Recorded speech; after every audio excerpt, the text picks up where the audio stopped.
사도행전 4장 23절로 31절 제가 읽겠습니다.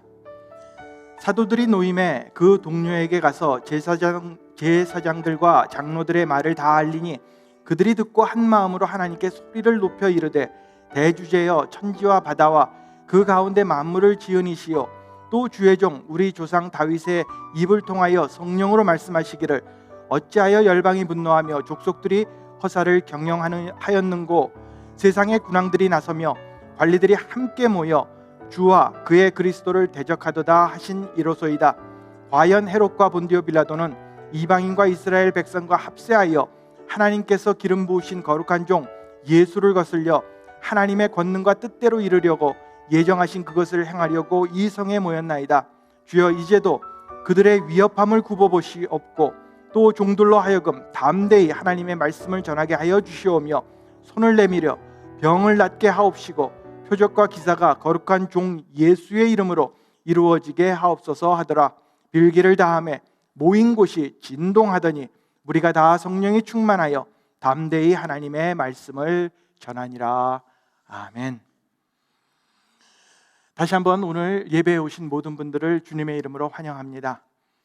우리들이 지금 재설정이란 시리즈를 통해서 우리들이 예수님의 제자로서 최선의 삶을 살기 위해 필요한 여러 가지 영역들을 살펴보고 있습니다.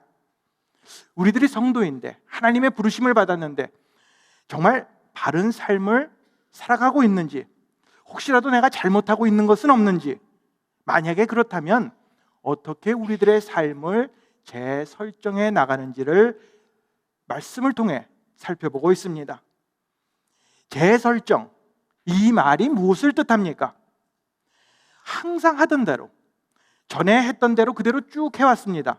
그런데 어떤 문제가 생깁니다. 처음에 시작한 것과는 다르게 실행이 잘 안 되고 뭔가 복잡해집니다. 그래서 처음 생각했던 것처럼 내가 하고자 하는 그 목적과 의도를 따라 방향을 다시 한번 제대로 맞추는 것을 우리는 재설정이라고 말합니다. 여러분들 자동차를 운전해 보셔서 알 겁니다. 처음에 차를 살 때는 아주 차가 너무 좋습니다. 이제 엔진 소리를 들어봐도 아주 소리가 아주 조용하면서도 밟으면 웅웅 하면서 잘 나갑니다. 내가 가스를 밟는 대로 그냥 속력이 붙습니다. 그런데 1년, 2년, 3년, 4년, 5년 이렇게 쭉 타다 보니까 전 같지 않습니다. 소리도 커진 것 같고 아무리 밟아도 잘 나가지를 않습니다. 그래서 이제 정비소에 가져가 갑니다. 그랬더니 튠업을 하라고 그렇게 일러줍니다.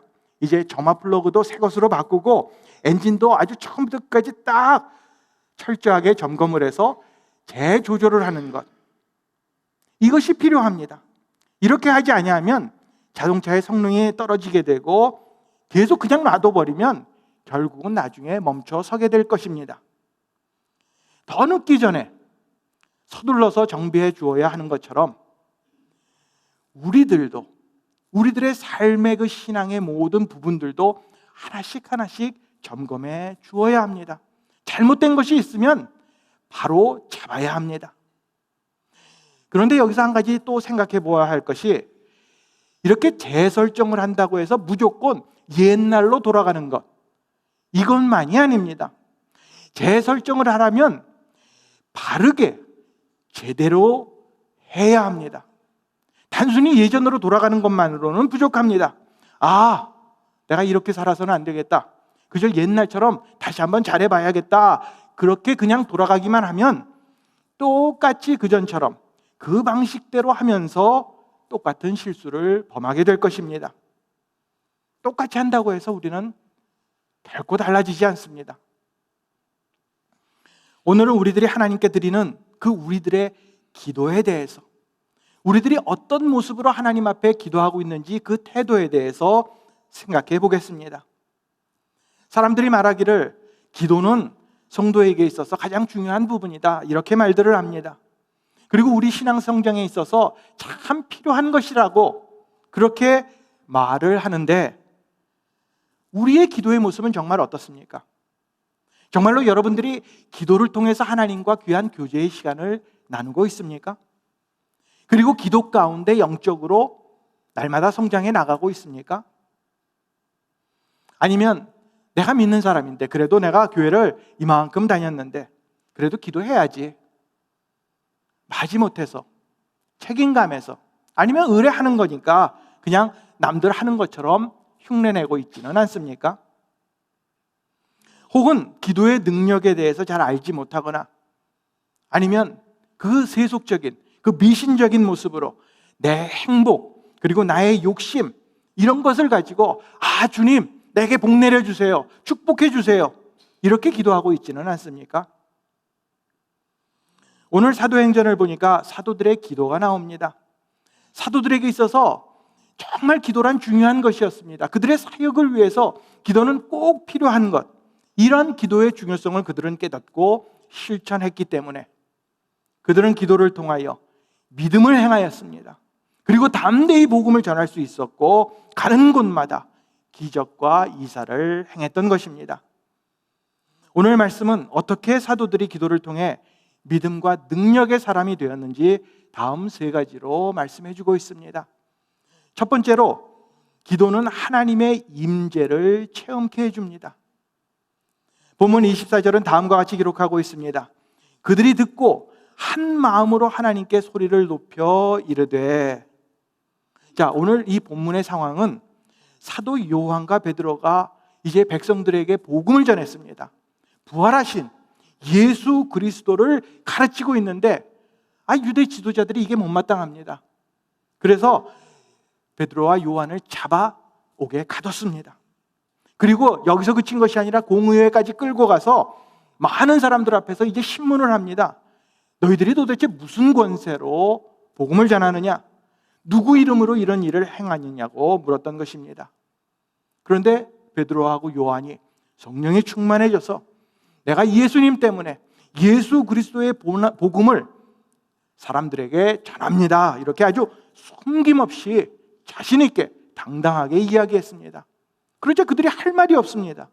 그래서 이를 막지 못하고 이제 그래도 뭔가는 해야 될 것 같아서 다시는 예수를 전하지 말라, 이렇게 경고하고 쫓아내버렸습니다. 베드로와 요한이 옥에서 풀려나자마자 이제 동료들에게 달려갔습니다. 그래서 있었던 일들을 모두 다 구했습니다. 그러자 거기 있었던 모든 사람들이 가장 먼저 한 일, 바로 오늘 본문에 나온 것처럼 목소리를 높여 기도했던 것입니다. 한 마음으로 기도했다고 성경은 기록하고 있습니다. 이들이 그저 주여 감사합니다 하고 속으로 중얼중얼 입으로 이렇게 기도하는 것이 아닙니다. 온 군중이 모여서 하나가 되어서 큰 목소리로 한 마음으로 하나님께 소리를 높였습니다. 그들에게는 그 어떤 것보다도 하나님을 가장 필요로 했습니다. 지금 사도들이 그 권세자들에게 위협을 당하고 있는 그러한 상황입니다. 이런 어려운 상황 가운데서 그들에게 가장 필요하고 중요한 것은 하나님밖에는 없었습니다. 믿는 사람들에게, 우리들에게 가장 중요한 것, 역시 하나님이 우리와 함께 하시는 것, 하나님의 임재를 맛보며 날마다 살아가는 것입니다. 기도는 우리들에게 하나님을 가져다 줍니다. 기도에 있어서 가장 중요한 사실은 여러분 꼭 명심하시기 바랍니다. 사실 우리들이 하나님께로 가는 것이 아닙니다. 기도를 통해서 하나님께서 우리와 함께 해주신다는 사실입니다. 이게 무엇을 말합니까? 많은 사람들의 기도를 보면 하나님과 상관없는 그런 기도를 합니다. 자신의 말만 합니다. 내 마음속에 품고 있는 그런 것들을 하나님 앞에 일방적으로 말하고 여기서 그치는 경우가 너무나도 많이 있습니다. 하지만 기도는 그런 것이 아닙니다. 기도는 우리들의 생각, 우리들의 소원을 하나님께 비는 것이 아닙니다. 세상에 많은 사람들은 기도하면 뭔가를 내 필요를 위해서 하나님께 빈다, 이렇게 생각을 합니다. 그런데 그런 것이 아닙니다. 기도는 하나님의 마음을, 하나님의 생각을 묻는 것입니다. 기도를 통해서 하나님은 우리에게 다가오십니다. 우리들이 하나님께 기도할 때 하나님은 우리에게 오셔서 우리와 교제하시고 하나님의 뜻을 우리에게 가르쳐 주십니다.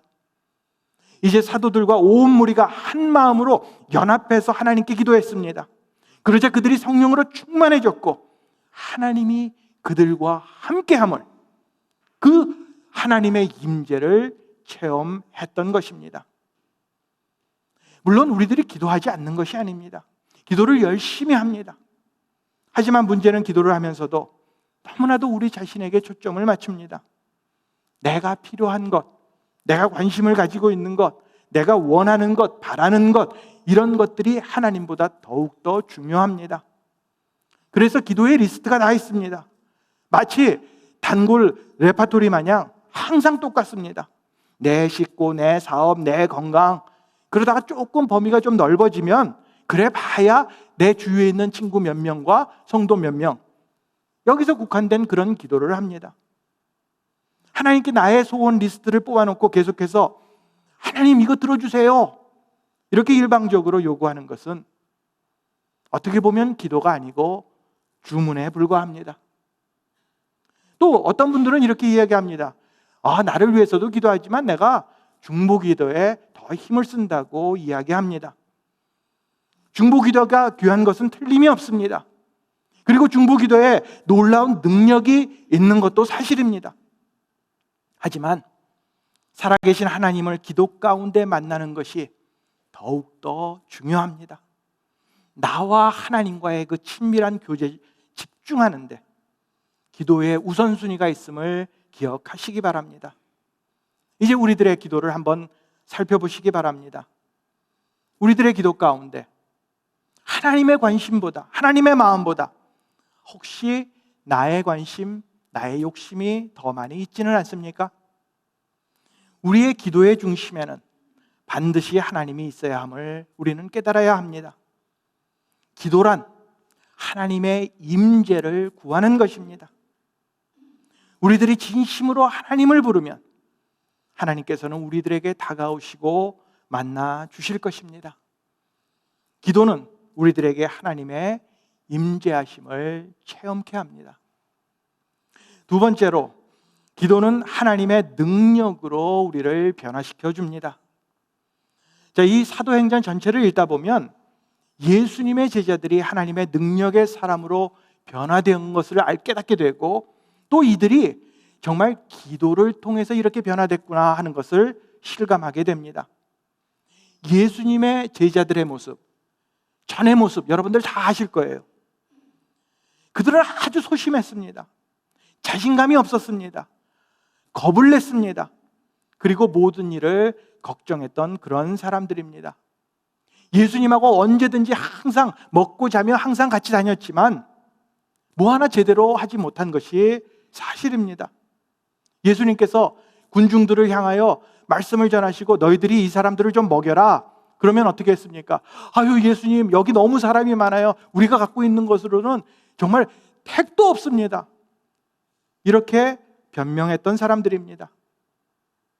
병자를 고치지 못해서 사람들에게 창피를 당했고, 또 주님이 기도하라고 하면 1시간도 기도하지 못하고 그냥 잠에 빠졌던 그런 사람들이었고, 결국은 예수님이 잡히시자 뿔뿔이 도망갔던 그런 사람들이었습니다. 그런데 이 제자들이 성령을 통해 정말 새롭게 변화하고 기도 가운데에서 하나님의 임재를 체험하며 변화됨을 우리는 말씀을 통해서 알 수 있습니다. 자, 사도행전을 전체를 읽어보면 이들은 새로운 사도를 뽑으면서 기도했습니다. 오순절 다락방에서도 기도를 했습니다. 모든 일을 기도로 시작하고 기도로 진행하고 기도로 마쳤습니다. 2장 42절에도 보니까 이제 사도들이 성도들의 가르친 내용이 나옵니다. 그들이 사도의 가르침을 받아 서로 교제하며 떡을 떼며 오로지 기도하기를 힘쓰니라. 자신들이 먼저 기도하고 또 성도들에게 오로지 기도할 것을 가르쳤던 것입니다. 그리고 오늘 본문 4장 13절에도 보면 그들이 베드로와 요한이 담대하게 말함을 보고 그들이 본래 학문 없는 범인으로 알았다가 이상히 여기며 라고 기록하고 있습니다. 유대 지도자들이 보기에는 참으로 이상합니다. 요한, 베드로, 저 사람들 그 갈릴리의 어부들이었어. 공부 한 자락도 안 했어. 아무것도 아는 사람들이 아니야. 무식한 사람들이야. 그런데 어떻게 저렇게 자신 있게 복음을 자신에 대해서 저렇게 변론할 수 있을까? 깜짝 놀랐습니다. 이처럼 사도들은 기도를 통하여 그들의 약함과 영적이지 못했던 부분들이 강해졌습니다. 이처럼 기도는 우리를 하나님의 사람으로 변화시켜 줍니다. 기도는 단순히 우리의 필요를 하나님 앞에 아뢰고 또 하나님께서 우리의 지친 영혼을 달래주는 것, 여기서 그치는 것이 아닙니다. 우리들이 하나님 앞에 나아가고 하나님이 우리에게 오시고 이렇게 교제하고 기도를 통해 하나님과 시간을 보내면서 우리는 하나님을 닮아가며 하나님의 성품으로, 하나님의 능력으로 변화되는 것입니다. 우리가 기도하면 하나님께서 우리들의 마음과 생각을 지배해 주시고 우리 삶의 모든 부분들을 재설정해 주십니다. 내가 전에 가지고 있던 생각, 가치관, 세상적인 것, 이것이 조금씩 하나님의 것으로 변해 나갑니다. 본문 30절은 다음과 같이 기록하고 있습니다. 손을 내밀어 병을 낫게 하옵시고 표적과 기사가 거룩한 종 예수의 이름으로 이루어지게 하옵소서 하더라. 사도들의 기도를 보면 아주 중요한 두 가지 사실이 있습니다. 그것은 기도 가운데 하나님이 늘 그들과 함께 해주셨다는 것이고 또 하나는 기도를 통해 하나님의 능력이 나타난다는 것입니다. 그래서 이 사도행전을 우리는 흔히 성령행전이라고 부릅니다. 하나님의 역사가, 성령의 그 불같은 능력이 사도들을 통해 나가기 때문입니다. 사도들이 기도할 때 그들이 하나님 앞에 매달려서 하나님의 임재를 구하고 하나님과 동행하고자 했을 때 하나님의 능력이 나타났습니다. 병자가 나음을 입습니다. 예수 그리스도의 이름으로 표적과 기사가 일어나는 이 모든 것들을 우리는 똑똑히 볼 수 있습니다. 31절 상반절 또 이렇게 기록하고 있습니다. 빌기를 다함에 모인 곳이 진동하더니 땅이 흔들렸습니다. 여러분 한번 상상해 보시기 바랍니다. 땅이 흔들린다. 얼마 전에 한국에 바로 얼마 전이죠. 경주에서 지진이 나서 많은 사람들이 깜짝 놀라서 집 밖으로 뛰쳐나왔습니다. 지금도 계속되는 여진 때문에 놀래고 있습니다. 그런데 여기 본문을 보니까 여기도 땅이 진동한다고 그렇게 나옵니다. 여기서 이 진동이 지진을 이야기합니까? 물론 과학적으로는 지진이라고 말할 수 있을 것입니다. 그러나 이것은 상징적인 의미로 하나님께서 온 사도들과 백성들과 함께 하심을, 그리고 하나님의 놀라운 능력으로 임재하심을 보여주고 있습니다. 구약에서 하나님이 나타날 때마다 땅이 흔들렸습니다. 그리고 땅이 흔들리면 하나님께서 응답해 주셨다라는 그러한 표현입니다. 우리들이 기도할 때 이렇게 땅이 흔들려야 합니다. 하나님 앞에 매달릴 때 하나님의 임재를 체험하며 하나님의 능력을 체험하시는 저와 여러분들이 되시기를 바랍니다. 우리들도 사도와 조금도 다를 것이 없습니다. 그들 마냥 소심합니다. 능력도 별로 없습니다. 그리고 우리도 누가 뭐라고 그러면 늘 변명만 합니다. 모든 하는 일에 있어서 소극적입니다. 그리고 알게 모르게 도망가는 사람들이었습니다. 하지만 기도를 통해 우리들의 손은 강해질 것입니다. 우리들의 기도를 통해 하나님께서 우리의 삶에 임재하시며 그 능력을 우리를 통해 보여주실 줄로 믿습니다. 하나님이 우리를 흔들어 놓으실 것입니다. 기도는 베드로나 요한과 같은 평범한 사람을, 그리고 우리와 같은 사람을 하나님의 사람으로 변화시켜 주십니다. 기도는 하나님의 능력으로 우리를 변화시켜 줍니다. 세 번째로, 기도는 하나님의 말씀을 우리들이 담대히 전할 수 있게 해줍니다. 29절로 31절 다시 한번 읽겠습니다. 주여 이제도 그들의 위협함을 굽어보시옵고 또 종들로 하여금 담대히 하나님의 말씀을 전하게 하여 주시오며 손을 내밀어 병을 낫게 하시옵고 표적과 기사가 거룩한 종 예수의 이름으로 이루어지게 하옵소서 하더라. 빌기를 다음에 모인 곳이 진동하더니 무리가 다 성령이 충만하여 담대히 하나님의 말씀을 전하니라. 사도들이 그리고 온 백성들이 간절히 기도하자 성령이 충만해졌습니다. 이것은 오순절 다락방 사건 이후에 두 번째 성령 강림을 말하는 것이 아닙니다.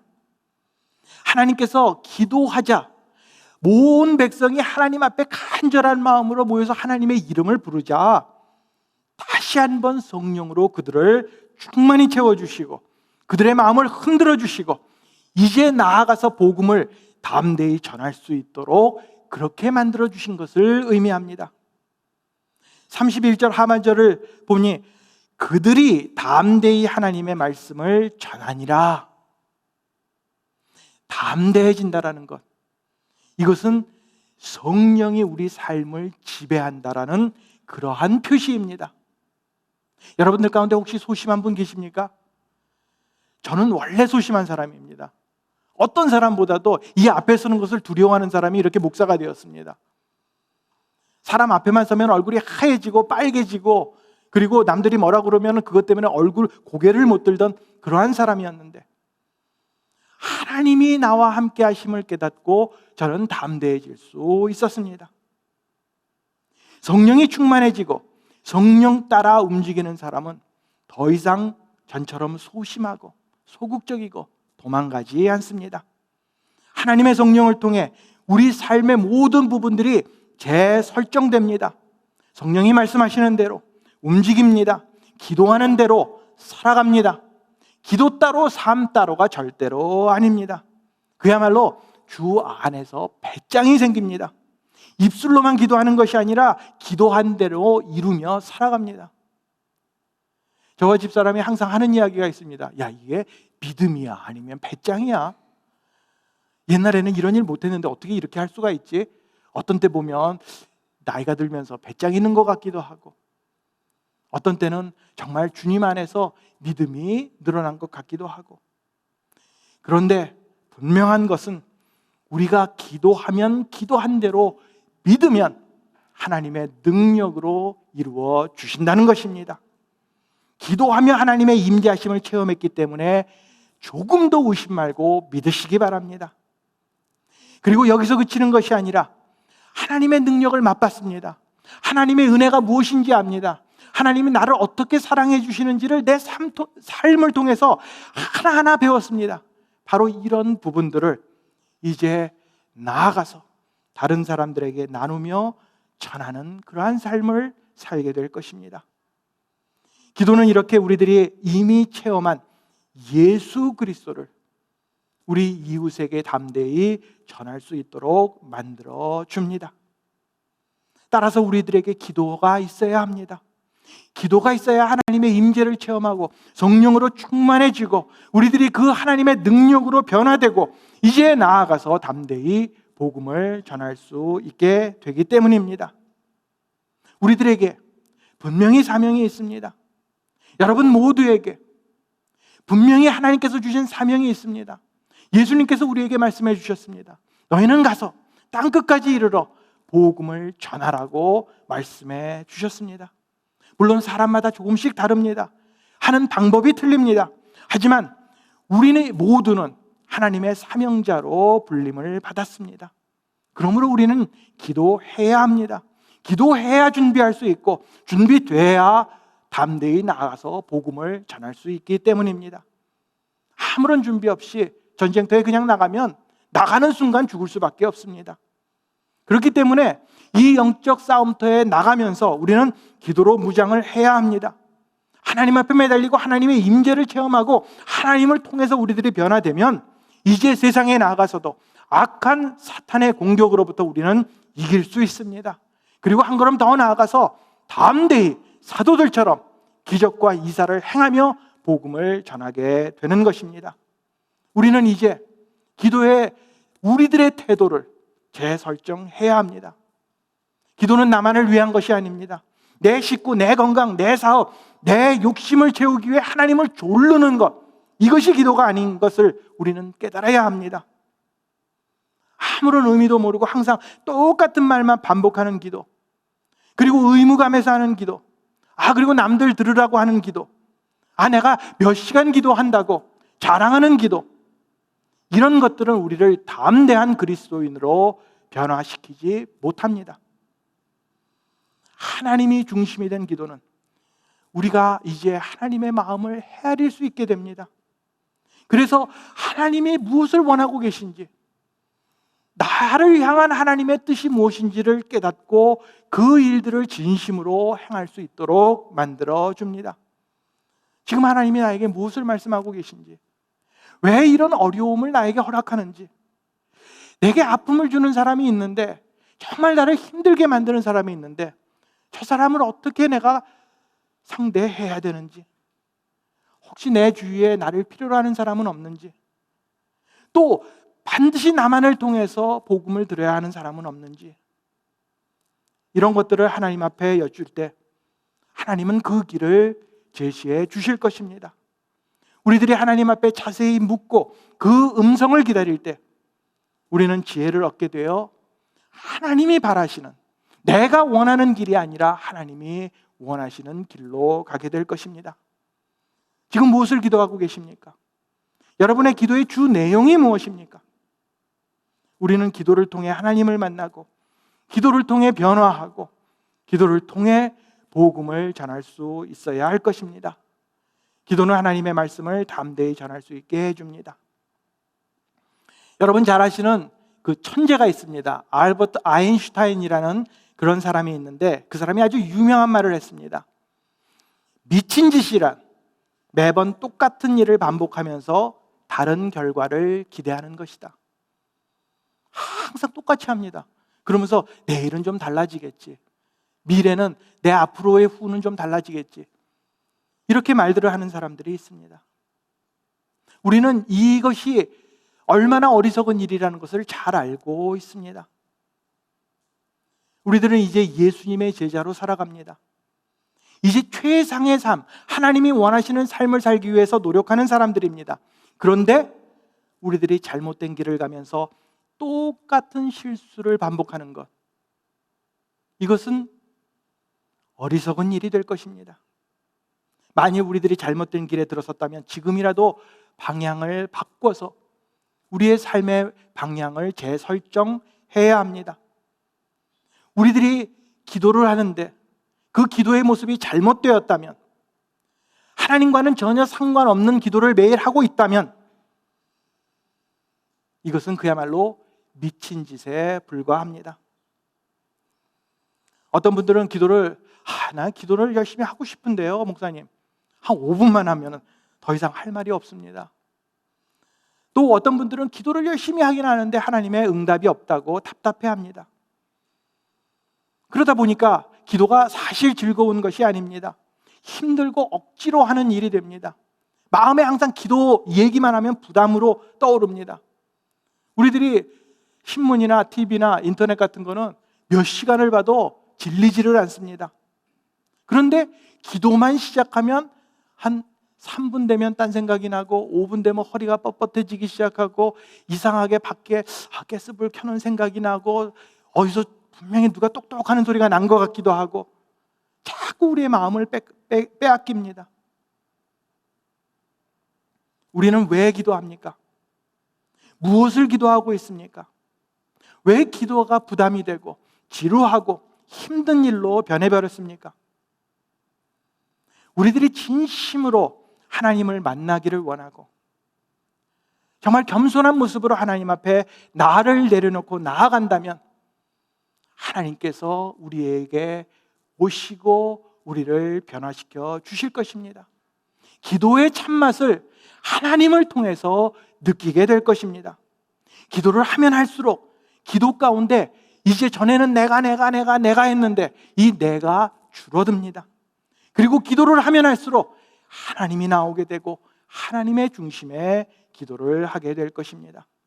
살아계신 하나님께서 하나님의 마음을 통해 우리에게 알려주시고, 우리는 성령을 통해서 내 힘으로 하는 것이 아니니까 아주 기쁜 마음으로, 즐거운 마음으로 힘차게 나아가서 하나님의 일을 감당하게 되는 것입니다. 기도 가운데 하나님의 임재를 체험하며 기도의 응답을 맛보며 이런 감격으로 살아가시기를 바랍니다. 이런 벅찬 기도가, 이런 정말 간증이 없다면 우리들의 신앙은 자기 독단에 빠지고 그 맹목적인 열심에 빠질 수밖에 없습니다. 그렇기 때문에 예수를 믿어도 10년, 20년, 30년이 되어도 전과 별로 달라지지 않은 똑같은 신앙의 모습을 갖게 되는 것입니다. 예수님은 분명히 말씀하셨습니다. 나더러 주여 주여 하는 자들이 아니라 나는 내 뜻대로 행하는 이들, 하나님의 일을 감당할 수 있는 사람을 원한다. 주님은 지금도 우리를 부르고 계십니다. 우리는 하나님의 임재를 기도 가운데 체험하고 있습니까? 매일매일 기도를 통해 영적으로 변화되고 성장하고 있습니까? 또 우리는 기도 가운데 우리들의 삶의 모든 영역을 바르게 진행하고 있습니까? 기도를 통해 우리들의 부족함을 채워주시는 하나님을 만나시고 그 하나님의 능력에 붙들려서 날마다의 삶이, 그 순간순간에 우리의 모든 삶이 짜릿하고 흥분된 그런 멋진 삶을 살아가시는 저와 여러분들이 되시기를 주님의 이름으로 축원을 드립니다.